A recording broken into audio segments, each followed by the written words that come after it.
Good morning students. Welcome to Nahar Global School. Students, आज हम अपनी पाठ्यपुस्तक उद्धव से कक्षा 6 पाठ 3 सच्ची ईद कहानी का अध्ययन करेंगे, जिसके रचनाकार हैं श्री मुरलीधर जी। रमज़ान का महीना शुरू हो गया था।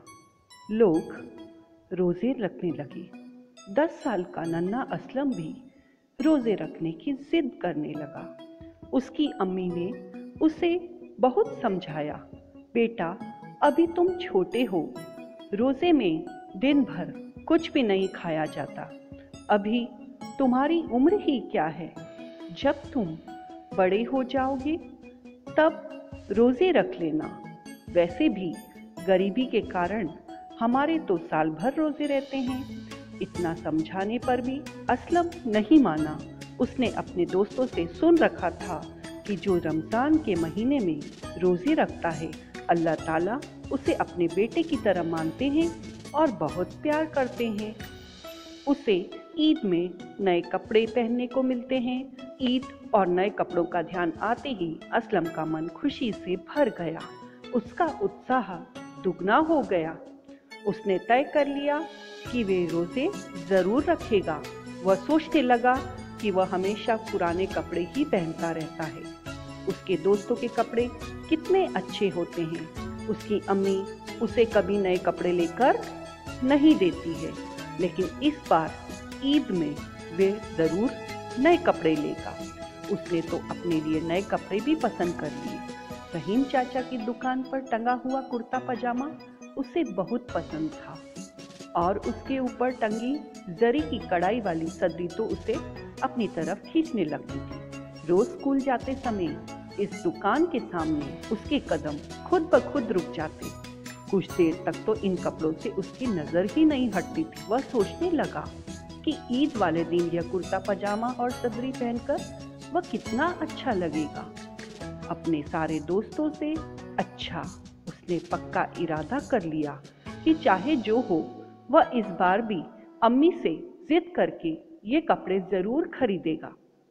असलम अपनी अम्मी के साथ रहता था। उसके अब्बा का इंतकाल हो चुका था।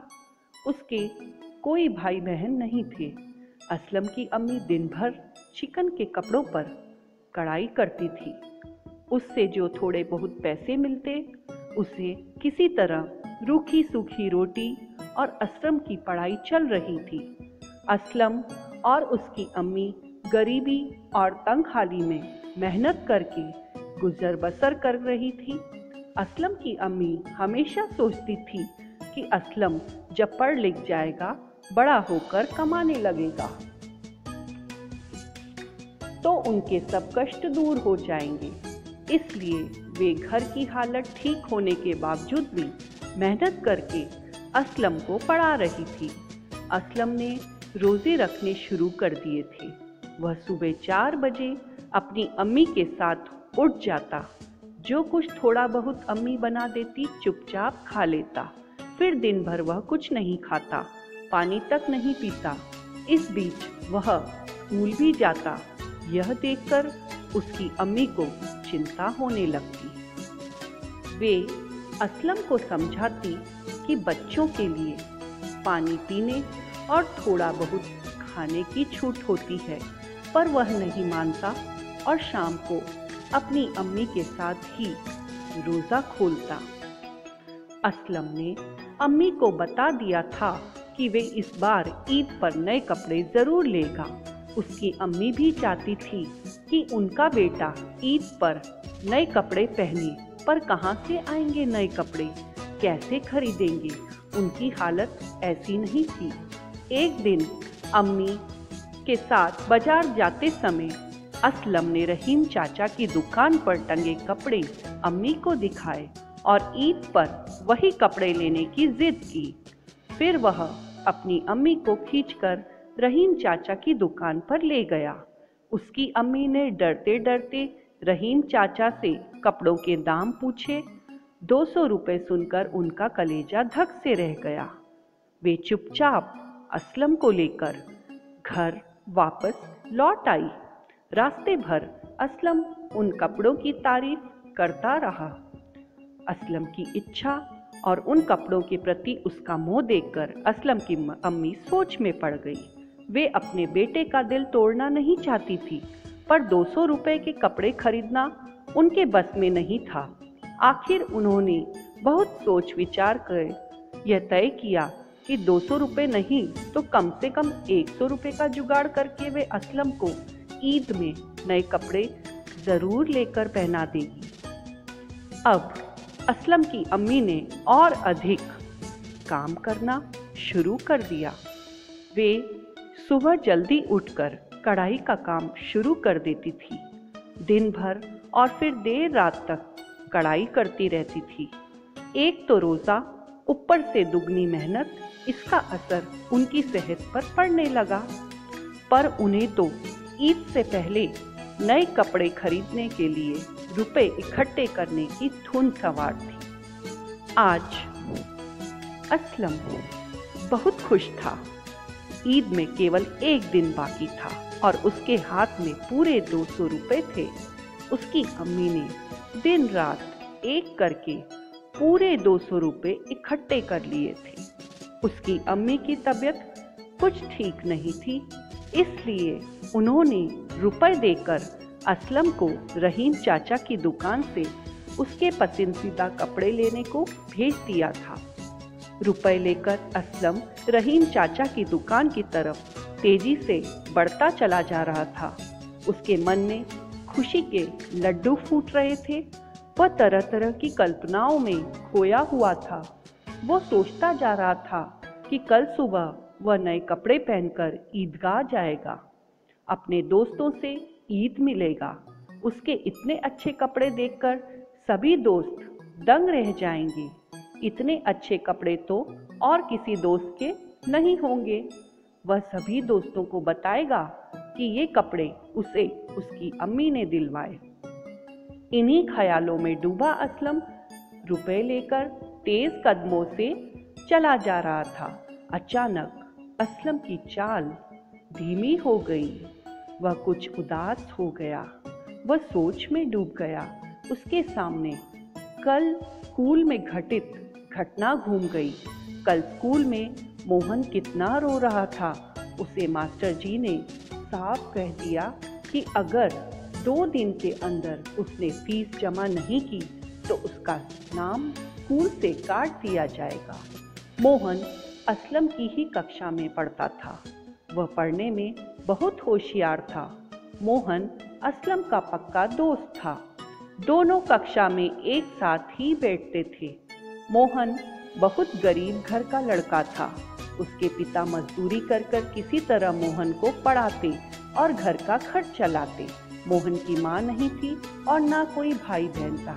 पिछले 2 महीने से मोहन के पिता बहुत बीमार चल रहे थे, जिससे वे काम पर नहीं जा पा रहे थे।